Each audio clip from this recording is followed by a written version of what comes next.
إن الحمد لله نحمده ونستعينه من يهده الله فلا مضل له ومن يضلله فلا هادي له وأشهد أن لا إله إلا الله وحده لا شريك له وأشهد أن محمدا عبده ورسوله أما بعد وعليكم السلام ورحمة الله وبركاته. இலங்கை சகோதரர் ஒருவர் சவுதி அரேபியாவிலிருந்து தொடுக்கின்ற கேள்வி. இன்று பிரபல்யமாகி இருக்கின்ற ஒரு நடைமுறை, உலமாக்கள் உட்பட அரசியல்வாதிகள் மக்களை நோக்கி பேசுகின்ற போது அஸ்ஸலாமு அலைக்கும் ஆயுபோவன் வணக்கம் என கூறுகின்றார்.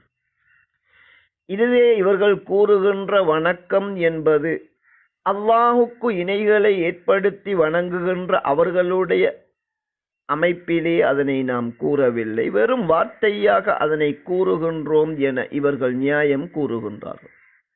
இது பற்றிய இஸ்லாமிய வழிகாட்டல் என்ன என்பதே இந்த நண்பருடைய கேள்வியாகும். ஒரே படைப்பாளனான அல்லாஹுக்கு நாம் செய்கின்ற வணக்கங்கள் ஒருபோதும் அல்லாஹ் அல்லாதவர்களுக்கு செய்யப்படக்கூடாது. அல்லாஹ்வை ஏற்று நேர்வழி பெறாத அல்லாஹுக்கு இணை வைக்கின்ற சமூகங்கள் அவர்கள் செய்கின்ற எந்த ஒரு வணக்கத்தையும் உண்மையான ஒரு முஸ்லிம் ஒருபோதும் செய்யக்கூடாது.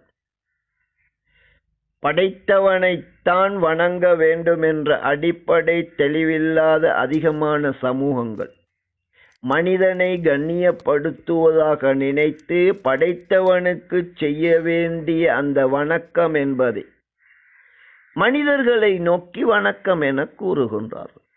தெளிவான அறிவோடு அல்லாஹ்வை மட்டும் வணங்க கடமைப்பட்ட ஒரு முஸ்லிம் ஒருபோதும் இதனை செய்யக்கூடாது.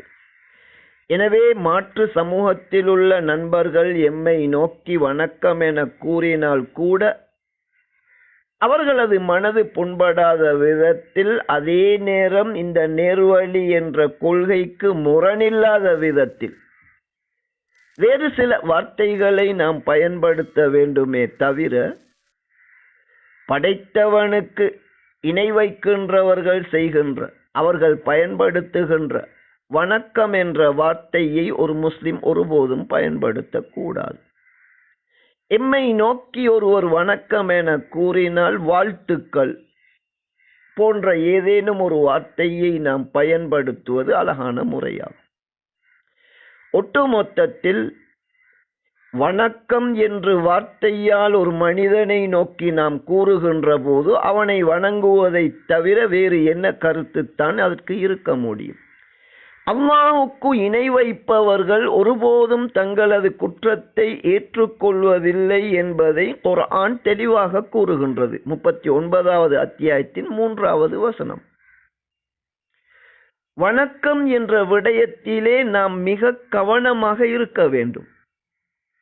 இந்த ஒரே ஒரு வசனத்தில் இந்த விடயம் பற்றிய முக்கிய விடயங்களை அல்லாஹ் கூறிவிடுகின்றான். முதலிலே கூறுகின்றான், அலா லில்லாஹி தீனுல் ஹாலிஸ், முற்று முழுதாக வணங்கி வழிபட வேண்டியது அல்லாஹுக்கு மட்டும்தான் என்பதை நீங்கள் தெரிந்து கொள்ளுங்கள் என கூறுகின்றான்.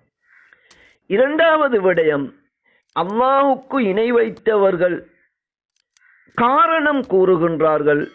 அல்லாஹ்விடம் நெருக்கி வைக்க வேண்டும் என்பதற்காகத்தான் அவுலியாக்களை நாங்கள் வணங்கி வழிபடுகின்றோம் என்று அவர்கள் கூறுகின்றார்கள் என்பதை கூறிய அல்லாஹ் அவர்கள் விடயத்தில் மர்மையிலே அல்லாஹ் தீர்ப்பளிப்பான் என சொல்லிவிட்டு, இன்னல்லாஹ லா யஹ்தி மன் ஹுவ காதிபுன் கஃபார், இப்படி அல்லாஹ் அல்லாதவர்களுக்கு இபாதத் செய்துவிட்டு இது அல்லாஹ்விடம் நெருங்குவதற்காக செய்கின்றோம் என கூறி இப்படி பொய்யான தர்க்கங்கள், பெரும் நிராகரிப்பு, இதனை செய்யக்கூடியவனை அல்லாஹ் நெருவழியில் செலுத்தவே மாட்டான் என அல்லாஹ் எச்சரிக்கின்றான்.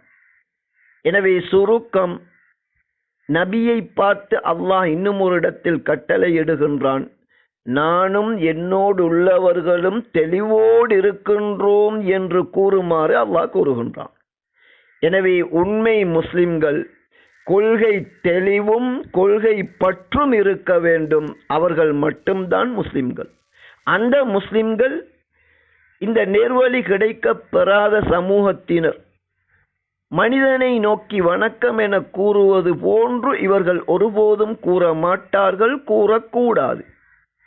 எம்மை நோக்கியவராவது வணக்கம் என கூறினால் சந்தர்ப்பம் அமையும் போது சிறந்த விதத்திலே இந்த நேர்வழியை அழகாக அவர்களுக்கு கூற வேண்டும். அதுவரைக்கும் அவர்களுக்கு வாழ்த்துக்கள் என்பது போன்ற அவர்களை மகிழ்ச்சி அடையக்கூடிய வார்த்தைகளை கொண்டு பதில் கூற வேண்டுமே ஒழிய மனிதனை நோக்கி வணக்கம் என கூறுவது இஸ்லாத்திலே முற்றிலும் தடையான பிழையான ஒரு செயல் என்பதே இஸ்லாமிய பார்வையாகும்.